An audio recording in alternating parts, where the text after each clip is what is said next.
श्रोते हो, चला श्रवण करूयात अध्याय 14. सायनदेवाने केलेल्या पूजेने व संतुष्ट होऊन नरसिंह सरस्वतीने त्यांना वरदान दिले.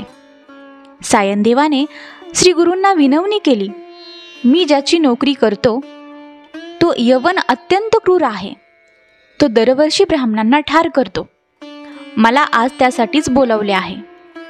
मी त्यांच्याकडे गेलो तर तो माझे निश्चित प्राण घेईल. तरी कृपया या संकटातून मला मुक्त करावे. हे ऐकून श्री गुरूंनी त्याच्या मस्तकावर अभयहस्त ठेवला व तो निश्चितपणे यवनाच्या भेटीत जावे असे सांगितले. तू परत आल्यावरच आम्ही पुढील यात्रेस निघू असे आश्वासन दिले. त्याप्रमाणे ब्राह्मण यवनाकडे गेला. तो यवन महाभयंकर यमासारखा होता. सायनदेवाला पाहताच अत्यंत क्रोधित होऊन तोंड फिरवून घरात गेला. सायनदेव भयचकित होऊन श्री गुरूंचे चिंतन करू लागला. घरात जाताच त्या यवनाला अचानक निद्रेने घेरले. त्याला भास झाला की कोणी ब्राह्मण आपल्या शरीराचे तुकडे करीत आहे. त्या भयंकर क्लेशाने यवन जागा झाला.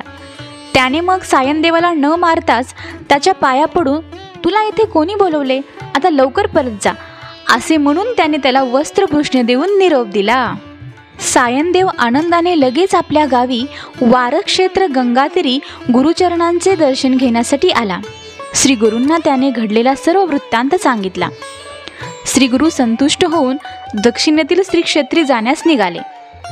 तेव्हा सायनदेव श्री गुरूंना म्हणाले, आपली भक्त वात्सल्य अशी कीर्ती आहे, तेव्हा मी आपल्या सेवेत अखंड राहण्यासाठी आपल्याबरोबर येऊ इच्छितो. तेव्हा श्री गुरु त्याला म्हणाले, मला दक्षिणेत तीर्थयात्रेला जाणे काही कारणाने आवश्यक आहे. मी तुला 15 वर्षांनी पुन्हा दर्शन देईल. तेव्हा तू मला पुत्र पौत्र व स्त्रीसह भेट. चिंता करू नकोस, सुखाने संसार कर. अशा प्रकारे सायनदेवाला निरोप देऊन श्री गुरु वैजनाथ.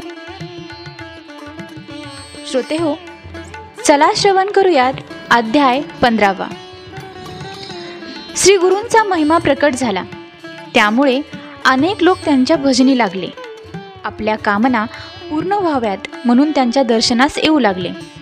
त्यात चांगले वाईट धूर्त सगळेच गुरुपाशी येत होते. सारे शिष्य होऊ पाहत होते. नाना जातीचे लोक येऊन वरदाने मागतील म्हणून श्री गुरु गुप्त रूपाने राहिले. स्वतः परमेश्वर भक्ती पाहून योग्यतेप्रमाणे वर देतो, म्हणूनच श्री गुरु तेथे गुप्त रूपाने राहिले. सर्व शिष्यांना त्यांनी एकत्र बोलवले व त्यांना तीर्थयात्रेत जाण्यास सांगितले. सर्व तीर्थे करून तुम्ही श्रीशैल येथे मला भेटावे असे सांगितले. तेव्हा श्री गुरूंना शिष्य म्हणाले, तुमच्या दर्शनानेच आम्हाला तीर्थयात्रा घडतात. श्री गुरूंच्या चरणापाशी सर्व तीर्थे असतात असे वेदांमध्ये व शास्त्रातही सांगितलेले आहे. तरी श्री गुरु त्यांना सूचना देऊ लागले, तुम्ही संन्यासी आहात.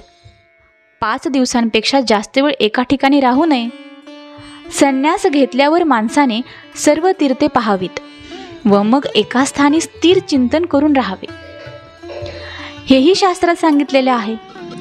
असे सांगून त्यांनी भारतातील सर्व तीर्थक्षेत्रांची व नद्यांची महती सविस्तर समजून सांगितली. आमचे विशेष सांगणे असे आहे की तुम्ही धर्माचे आचरण जास्तीत जास्त करावे, मग आम्हाजवळ यावे. बहुधान्य नाम संवत्सर आले की आम्ही श्री शैलक्षेत्री येऊ. ते तुम्ही सर्व शिष्यांनी आम्हाला भेटावे असा सर्व शिष्यांना श्री गुरूंनी उपदेश केला. तेव्हा सर्व शिष्य त्यांच्या पाया पडू लागले आणि म्हणाले, तुमचे वाक्य आम्हाला परिसासारखे आहे. जो गुरु आज्ञा पाळत नाही तो यमरूपीत अखंड नरकयातना भोगतो. तेव्हा आम्ही श्रद्धापूर्वक सर्व तीर्थे करून येतो. शिष्यांचे बोलणे ऐकून श्री गुरूंनी त्या सर्वांना समान रीतीने उद्देशून प्रथम काशी क्षेत्री जाऊन गंगेची सेवा करावी व तिथून यात्रेस सुरुवात करावी असे सांगितले. नंतर श्री नरसिंह सरस्वती वैजनाथ येथे गुप्तपणे राहू लागले.